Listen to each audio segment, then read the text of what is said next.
Assalamualaikum warahmatullahi wabarakatuh. Yang terhormat Ibu Mike Amalia SPD MPD selaku dosen mata kuliah Pendidikan Kewarganegaraan.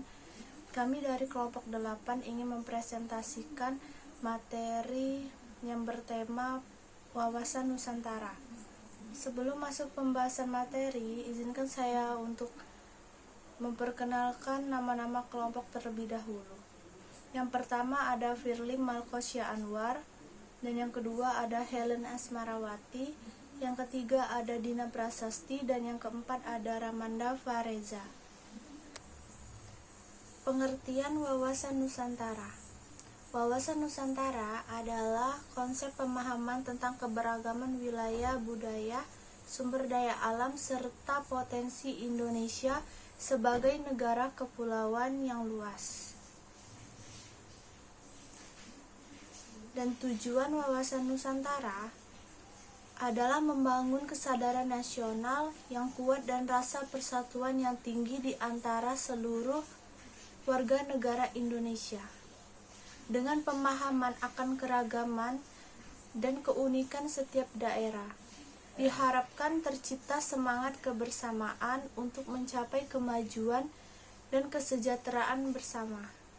Selain itu juga bertujuan untuk menjaga integritas wilayah Indonesia dan memperkuat posisi Indonesia di mata dunia sebagai negara maritim yang kaya akan kekayaan alam dan budaya. Lalu ada prinsip dasar konsep wawasan Nusantara. Yang pertama, ada kedaulatan. Konsep ini menekankan pentingnya menjaga kedaulatan negara Indonesia atas seluruh wilayahnya, termasuk pulau-pulau terluar. Lalu yang kedua ada perdamaian.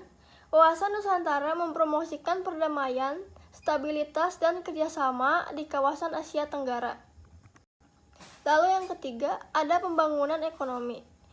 Konsep ini juga menekankan pentingnya pembangunan ekonomi yang berkelanjutan di seluruh wilayah Indonesia. Lalu yang keempat ada kesatuan.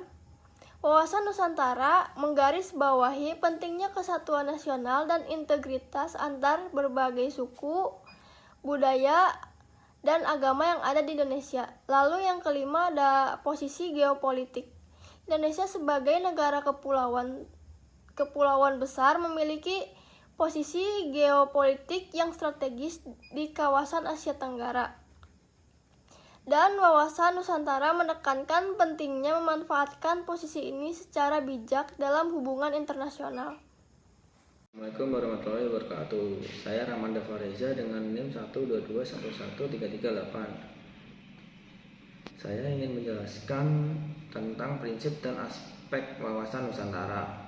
Yang pertama, integritas teritorial, menekankan pentingnya menjaga keutuhan dan kedaulatan teritorial Indonesia atas wilayah maritimnya yang sangat luas, baik wilayah darat maupun laut. Yang kedua, bangsa maritim. Indonesia memandang dirinya sebagai negara maritim dan sangat menekankan laut sebagai bagian penting dari identitas dan pembangunan nasionalnya. Yang ketiga, negara kepulauan. Indonesia diakui secara internasional sebagai negara kepulauan yang berarti wilayahnya meliputi daratan dan lautan, serta mempunyai kedaulatan atas perairan di antara pulau-pulaunya.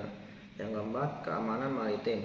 Wawasan Nusantara menggarisbawahi pentingnya menjaga keamanan dan keselamatan maritim di perairan kepulauan Indonesia. Yang kelima, politik luar negeri non-blok. Politik luar negeri Indonesia yang berpedoman pada wawasan Nusantara bercirikan sikap non-blok dalam hubungan internasional dan komitmen kerjasama damai dengan negara tetangga.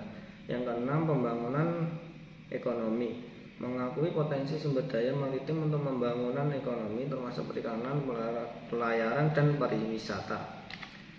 Yang ketujuh, keterlibatan diplomatik. Indonesia berupaya untuk terlibat secara diplomatis dengan negara-negara tetangganya dan meningkatkan stabilitas kerjasama regional. Yang kedelapan, konservasi dan lingkungan. Wawasan Nusantara juga menekankan pentingnya pelestarian lingkungan dan pengelolaan sumber daya laut negara secara berkelanjutan. Hakikat wawasan Nusantara. mengutamakan persatuan dan kesatuan sebagai landasan utama dalam menghadapi berbagai perbedaan di seluruh wilayah Indonesia. Pemahaman ini mendorong rasa cinta tanah air dan rasa kebanggaan akan identitas bangsa. Sehingga seluruh warga negara memiliki semangat untuk bekerja sama dalam membangun dan mempertahankan keutuhan negara. Berikut ada implementasi wawasan Nusantara. Yang pertama, pendidikan. Pendidikan dapat membantu generasi muda untuk lebih menghargai dan mencintai keberagaman Indonesia sejak dini. Yang kedua, budaya dan seni.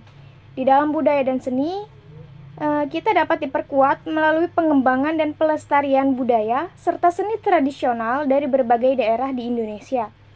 Yang ketiga, ada ekonomi. Ekonomi dapat diterapkan dengan mengembangkan potensi daerah dan menjalin kerjasama antar wilayah untuk mendorong pertumbuhan ekonomi dan berkeadilan. Yang keempat, ada pertahanan dan keamanan. Bangsa Indonesia dapat bersatu melawan ancaman dari luar maupun dalam. Kebersamaan ini akan membentuk sistem pertahanan yang tangguh dan dapat menghadapi berbagai tantangan di masa depan. Perlu dicatat bahwa wawasan Nusantara bukanlah kebijakan yang statis, melainkan sebuah konsep yang terus berkembang yang dibentuk oleh pengalaman sejarah Indonesia, tantangan geografis, dan dinamika internasional yang terus berubah. Indonesia terus menyesuaikan pendekatannya untuk mencerminkan kepentingan nasional dan aspirasi daerah.